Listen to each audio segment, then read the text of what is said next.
es lo que cuenta. Yo creo que todos escondemos secretos. Hablar de Dios en cualquier sitio. Envejecer puede ser algo hermoso. La felicidad consiste en ilusión. La voluntad en varias direcciones. Yo no he perdido nunca la ilusión por vivir. La crisis está en la persona. Una actitud positiva es siempre bueno para todos, ¿no? Palabras a medianoche, con Jesús Fonseca.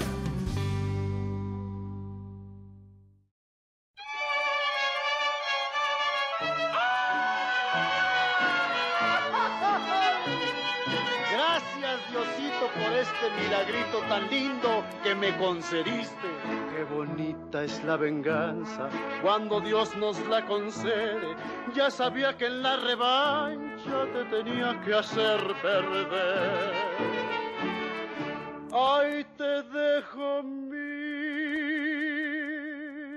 desprecio, yo que tanto te adoraba, pa' que veas cuál es el precio de las leyes del querer. Hay que estar dentro de una cárcel. Mejoraron bastante, pero aún así hay mucho que mejorar. Y sobre todo lo que hay que mejorar es lo que decía yo, es decir, no se puede dar a todos el mismo tratamiento. Los encerramos unos años y luego los volvemos a soltar. No, hay gente a la que se puede recuperar y hay gente a la que quizás no se puede recuperar de una manera y se tiene que recuperar a lo mejor enseñándole las consecuencias de sus actos. En España nos falta mucho de aprender todo esto. Hay que ser más ágil, la justicia tiene que ser más efectiva, más rápida, porque si el problema lo tienen ahora no le puedes dar la solución dentro de 5 años, ni a la víctima ni al delincuente. José Antonio Vázquez Taín, buenas noches. De los jueces más prestigiosos de España. Escritor en alza también, que ha llevado miles de casos, miles. Entre ellos, algunos de los de mayor impacto social. Como por ejemplo, el asesinato de la niña Basterra. Y otros muchos. Vázquez Taín, que se ha subido a los barcos de la coca, que estaba ahí en las vías todavía calientes de Amorás cuando ese Albia se estrelló y murieron 80 personas, entre ellas mi irreemplazable amigo, el periodista Enrique Beotas. Algunas cosas le han salido muy bien al juez Vázquez Taín, como por ejemplo la captura del mayor alijo de coca del siglo, 7 toneladas. O el robo y posterior recuperación del Códice Calistino, cuya intervención de José Antonio Vázquez Taín fue determinante para que todo eso acabara como acabó. Buenas noches. Buenas noches. ¿Qué les parece si empezamos por la literatura, por los libros? Empezamos por los libros. Sí, claro. Dejamos la toga a un lado. Exacto. Mejor la pasión y después la vocación. La vocación, exacto. Sí, primero la pasión y luego la vocación. Pues vamos a la pasión. José Antonio, al infierno se llega enseguida, se llega muy pronto. Pero tú dices que no. El título del libro es Al infierno se llega deprisa. Ese es el título de su novela, Al infierno se llega deprisa. Y luego resulta que la conciencia del libro, que habla después en las páginas del mismo, dice que no, que al infierno se llega paso a paso, poco a poco. Sí, pero esos pasos, cuando uno se quiere dar cuenta, han transcurrido todos. Por eso ese deprisa es un deprisa de proyección, es un deprisa que cuando uno se quiere dar cuenta, ya es tarde. Cuando uno se da cuenta lo cerca que está del fracaso, de la delincuencia, de ver tu vida tirada por el sumidero, cuando te quieres dar cuenta ya es tarde. Y esta pasión por la escritura, esta pasión por la novela, porque se te ha acusado de aprovechar que eres juez y que tienes acceso a determinada información privilegiada para hacerte novelista. Sí, pero cualquiera que haya leído los libros ve que en los libros no hay información, hay reflexión. Esa pasión viene de las experiencias. Cuando uno sube a las vías de Angrois, bueno, cuando uno baja a ese infierno, acumula experiencias. Cuando uno sube a los barcos de la droga, acumula experiencias. Cuando uno lucha contra males de nuestra sociedad, vas acumulando experiencias. Y experiencias que uno necesita volcar, comentar, verter en un envase para que la gente las pueda compartir con uno y no sea necesario pasar por una experiencia traumática para sacar una lección de la vida. Es lo que me ha hecho casi impulsivamente volcarme en escribir novelas para transmitir algo de lo que yo he aprendido. Ahora que dices estas cosas, José Antonio, un juez como tú, que ha tenido en sus manos tantos y tantos casos, tienes que conocer muy bien el alma humana, porque allí te encontrarás con todo. Así como los médicos nos ven por dentro, nosotros vemos el alma humana por dentro. Es decir, lo vemos sin ropajes, sin vestiduras, sin ese maquillaje que nos ponemos todos los días cuando salimos afuera. Hay un comentario muy generalizado cuando detienes a una persona, siempre vienen los vecinos y dicen, qué raro, para nosotros siempre fue una persona normal, siempre, y es verdad, es decir, nosotros nos vestimos no solo de ropa, sino también vestimos nuestro alma para que los demás no vean nuestros defectos, no vean nuestra forma de ser. Nosotros, desgraciadamente, cuando pinchamos un teléfono vemos el auténtico que habla, no el que disimula. Cuando entramos a un registro vemos la casa por dentro, cuando vemos a una persona en sus pasiones la vemos totalmente desnuda, sin esos artificios, y por eso nosotros conocemos el alma, sí, quizás demasiado crudamente. ¿Y cómo es el alma humana? Pues llena de debilidades, llena de pasiones. Es un alma que yo creo que tiene un potencial magnífico, pero que no sabemos desarrollarlo. El alma humana es capaz de lo mejor y de lo peor, de lo más simple y de lo más complejo. Lo que tiene que ser capaz es de conocerse a sí mismo, de conocer sus debilidades y con esas debilidades ir corrigiendo. Es un poco como hacemos con el cuerpo. Si sabemos que somos diabéticos, lo que tratamos para que no nos afecte. Pues con el alma es lo mismo. Si conocemos nuestras debilidades y somos capaces de superarlas, nos convertimos en héroes. Si nos dejamos arrastrar por ellas, nos convertimos en villanos. Y es verdad, José Antonio, que todos ocultamos algo. Sí, desgraciadamente sí. Sí, es muy difícil. Incluso lo más normal es que nos lo ocultemos a nosotros mismos. Es muy difícil mirarse en el espejo. Muchas veces lo hacemos sabiendo que el espejo nunca le va a contar a nadie lo que ve de nosotros, lo que refleja de nosotros. Si no, no nos miraríamos en el espejo, nos ocultaríamos hasta de nuestro propio espejo. Pero todos tenemos defectos, todos tenemos virtudes, lo que hay que saber es encontrarlas. El autoengaño. Es verdad, tenemos tendencia al autoengaño, ¿verdad? Sí, incluso cuando nos miramos en el espejo nos cambiamos la postura para vernos mejor. No sirve de nada, no sirve de nada. José Antonio, el crimen de Asunta, ¿qué pasó en esas? Nosotros no resolvemos los crímenes, nosotros preparamos el juicio. Lo que traté sobre todo es de no perder pruebas para que ahora, cuando se vaya a celebrar el juicio, pues los que sí tienen que resolver el caso, los que sí tienen que decidir si son culpables o inocentes, tengan ese material suficiente para poder juzgar con imparcialidad y con conocimiento de causa. Pero no, lo único que hice fue mi trabajo, nada más. ¿Cómo pueden pasar esas cosas? La gente de la calle, la gente, en fin, no sé, normal, ya después de escucharte no sé si somos algo, no sé yo si somos muy normales, nadie, pero bueno, uno nos explica esas cosas, ¿verdad? Es tan difícil. Uno no quiere ver esas cosas, las tenemos a nuestro alrededor. Los crímenes y los delitos, como las miserias, como los robos, como la delincuencia, la tenemos a nuestro alrededor todos los días. Quizás nos hemos acostumbrado a ver el telediario mientras comemos, es decir, a comer viendo miserias humanas. Nos hemos acostumbrado a eso y nos hemos vuelto muy insensibles. De repente algo nos da una sacudida y parece como si nos sorprendiera. Y dices, pero los que vivimos ahí todos los días sí que nos damos cuenta de que es algo más común. Lo que ocurre es que no queremos verlo, no queremos ver la delincuencia, no queremos ver las debilidades porque nos hacen daño. Preferimos pensar en que somos buenos y que España gana en deporte y nos olvidamos de otras cosas porque quizás nos pesen más en la vida. Es más fácil llevar la vida viendo solo la cara bonita. Y alguien como tú, que les ha plantado cara a los narcotraficantes, que los ha mandado a la cárcel, Teniendo en cuenta las peculiaridades de este gremio y que no se andan con tonterías, ¿no tienes miedo? ¿No tienes miedo por ti, por tu familia?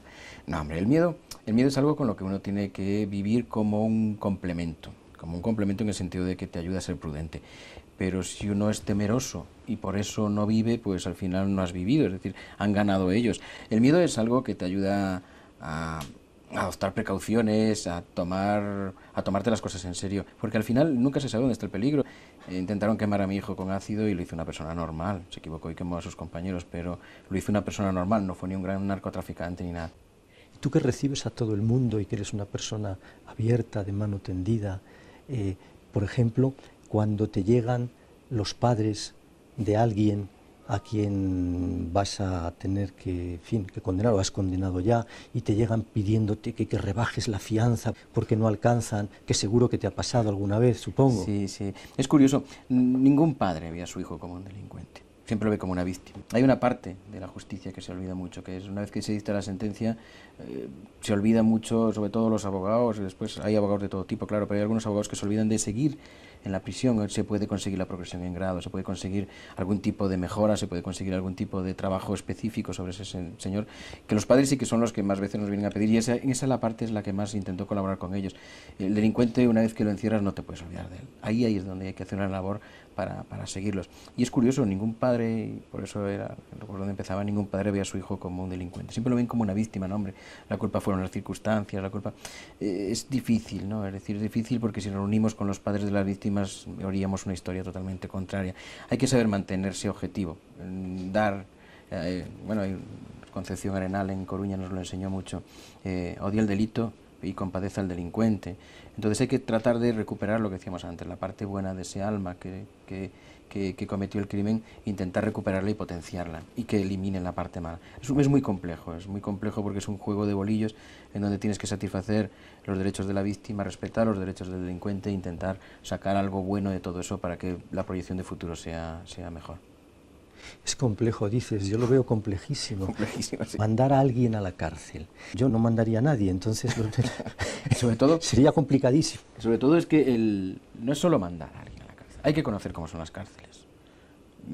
Lo digo en este libro, es triste, es decir, ¿dónde están las cárceles? Las hemos puesto en medio de la nada, ya no están en las ciudades, las hemos largado muy lejos. Dedicas unas cuantas páginas a esto, porque no queremos verlas, es lo mismo de antes, ¿no? Lo que decía de la sociedad, prefiere vivir tranquila y olvidarse de que hay gente en la cárcel y entonces las manda lejos, y todo eso es complicado, pero es como curar a mí me parece lo más difícil del mundo, y hay médicos que lo hacen todos los días. Yo eso de mandar a la gente a la cárcel los absolvería a todos, sería un desastre. No, eso nos parecía cuando empezaron a establecerse los jurados populares, pensamos que iba a ser más complicado y que les iban a sido más duro. Ha sido más duro. Sí, claro, mucho más. La gente en España a las penas leves son durísimos y en las penas muy graves les tiembla el pulso. Es un poco curioso la mentalidad de la gente, pero sí, lo hacen. A los medios de comunicación, José Antonio, llegan los grandes casos, llegan pues los casos que tú has llevado, estos casos mediáticos, pero sin embargo hay miles de casos de personas sencillas, de personas normales, que piden justicia, que necesitan justicia y que se desesperan y no les llega la justicia, ¿verdad? Sí, es el gran mal de la justicia española, no es un servicio. La justicia debería de ser un servicio, debería de concebirse como un servicio, debería de diseñarse como un servicio, debería de dimensionarse como un servicio. ¿A cuánta gente tenemos que dar respuesta? ¿A tanta? Bueno, pues ¿y en qué plazo? Y así es como se tiene que hacer la previsión de la justicia. ¿Y por qué no se hace? Somos los grandes olvidados, somos los pobres de la administración. Desgraciadamente es así. Uno entra en un juzgado y se sorprende viendo esas pilas de papeles, esos montones de legajos, todavía como si estuviéramos en la Edad Media cosiéndolos o grapándolos. Y al final tampoco seríamos tan caros. Somos una administración muy barata porque somos muy pequeños. Dimensionar la justicia es muy rentable en el sentido de que yo creo que el beneficio social, la satisfacción social iba a ser potencialmente muy barata en frente a otras administraciones que a lo mejor no tienen esa satisfacción social y sin embargo gastamos dinero en ellas. Yo creo que la justicia lo que trata, los grandes olvidados son la finalidad de la justicia sería coger al débil e igualarlo frente al rico, es decir, que la justicia sea su escudo para que todos sean iguales. Y ahí es donde hay esos miles de casos que no tienen la voz suficiente, el poder suficiente, el grito suficiente para poder hacerse oír y que tienen que esperar esperar años a que se le reconozcan sus derechos, a que se le devuelva su dinero, a que se castigue a quien les ofendió, es triste. Y a mí me parece que es una frustración que uno tiene como profesional el no poder dar esas respuestas todos los días y a la gente con la agilidad suficiente. José Antonio, imaginemos que hacen ministro de Justicia, un gobierno, el que sea, hacen ministro de Justicia al juez Vázquez Taín. Imaginemos. Tú eres un fabulador, eres un escritor, no es muy difícil imaginarlo. Imaginamos como una novela, sí, de imaginemos, una novela de ficción. ¿Qué sería lo primero que haría el juez Vázquez Taín? Intentar cambiar la mentalidad. La primera medida es reunirme con todos los miembros de la justicia, abogados, procuradores, jueces, fiscales, intentar dimensionar las necesidades, cambiar la mentalidad en el sentido de intentar convencer a todos de que no somos un poder, que somos un servicio. El poder está muy bien, queda aquí y está ahí en Madrid, que se llama Consejo General del Poder Judicial, pero que sobre todo somos un servicio y comprometerme en qué necesitáis, yo os lo doy, pero os pediré resultados. A todos, procuradores, abogados, jueces, y les daremos la dimensión. Las medidas técnicas son muy sencillas, de verdad. Es simplemente informatizarnos al mismo nivel que cualquier otra administración, que la administración local, que las diputaciones, informatizarnos al mismo nivel que ellos, pero luego también es cambiar la mentalidad. Creo que tenemos que darnos cuenta de que no estamos para hacer doctrina. La doctrina vendrá después, pero primero demos respuesta y luego ya haremos doctrina.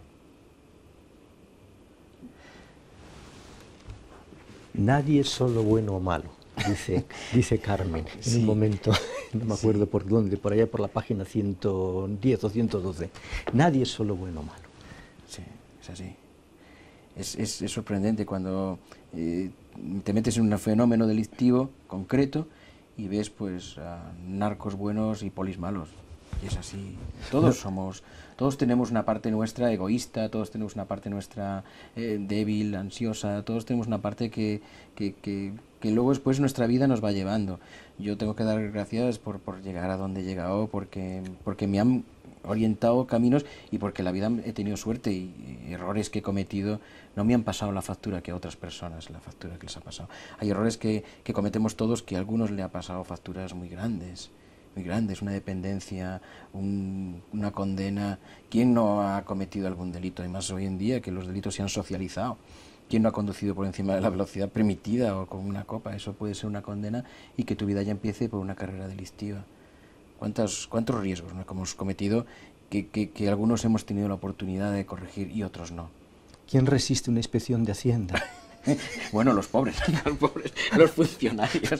Sí, los funcionarios y poco más. Y poco más. Y sin embargo estamos en un país en donde tenemos una economía sumergida, tenemos una picaresca casi congénita. Es decir, yo creo que en los genes españoles va el intento de engañar a todo el mundo. Siempre bueno, un novelista como tú, Rinconete, Cortadillo, El Lazarillo. Y sin embargo lo consideramos solo parte de una época de nuestra historia.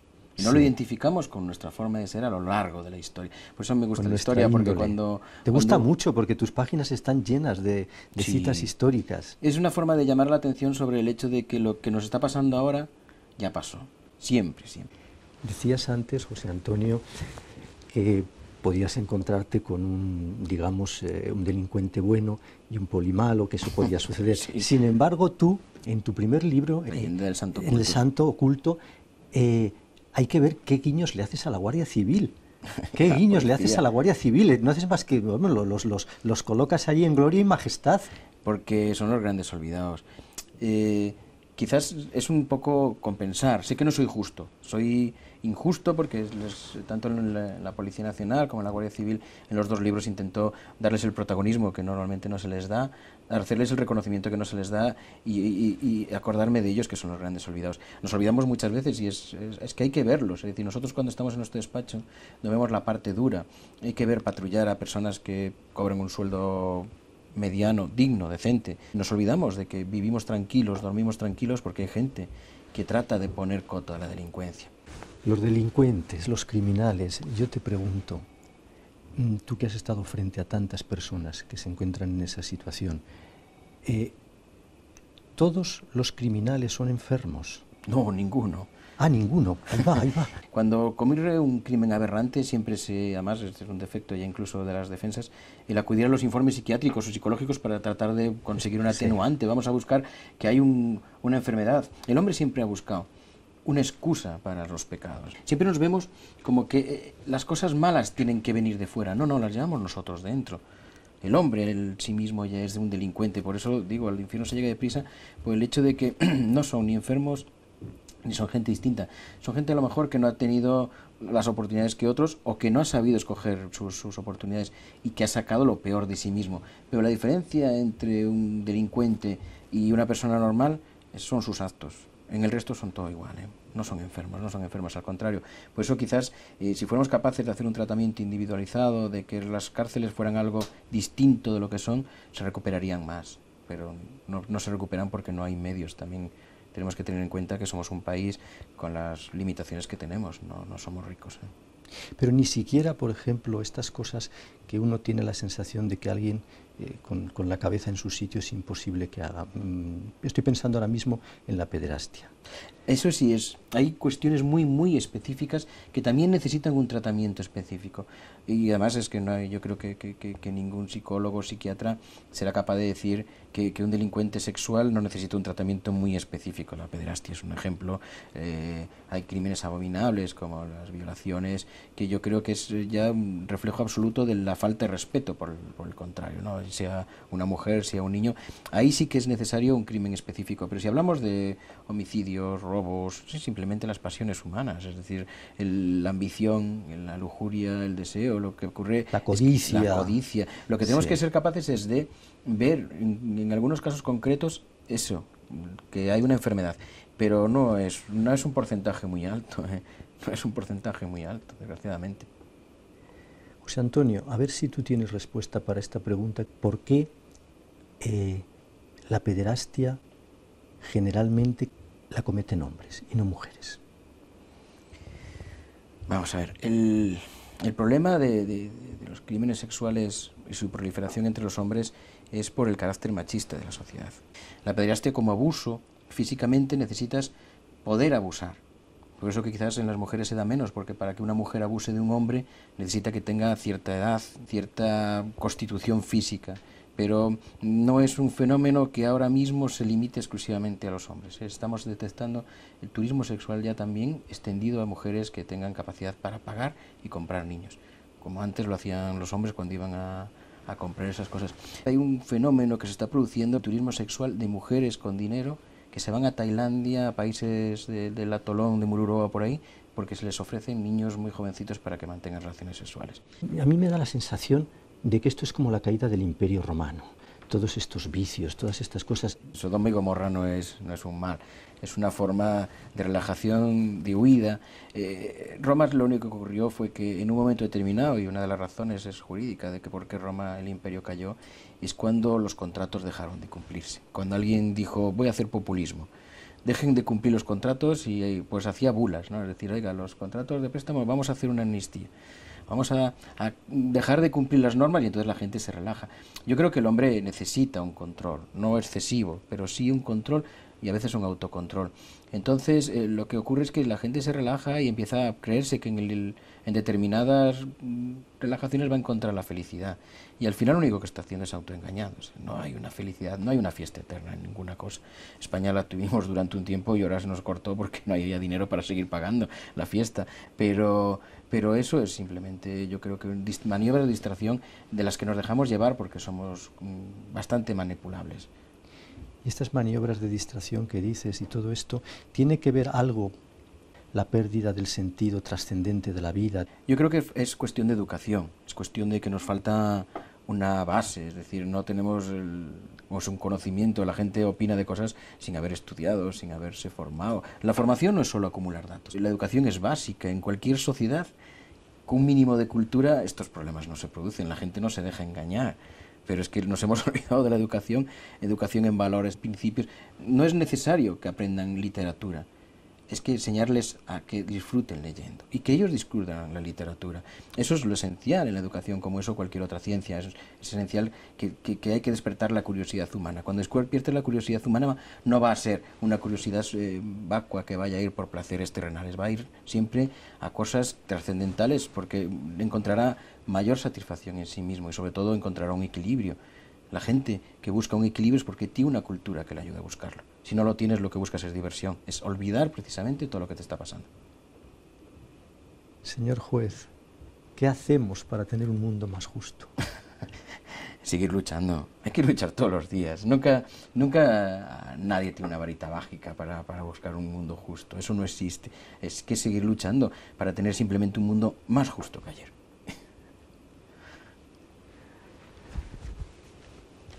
¿Qué les parece? Les he traído hoy a un juez humanista y escritor. Bueno, pues muchísimas gracias por este rato que hemos tenido. Gracias por haberme traído, que ha sido un auténtico placer. Muchas gracias, José Antonio. Y a ustedes, muchísimas gracias por estar allí, una vez más, aquí en Palabras a Medianoche. Nos vemos en unos días. Hasta pronto.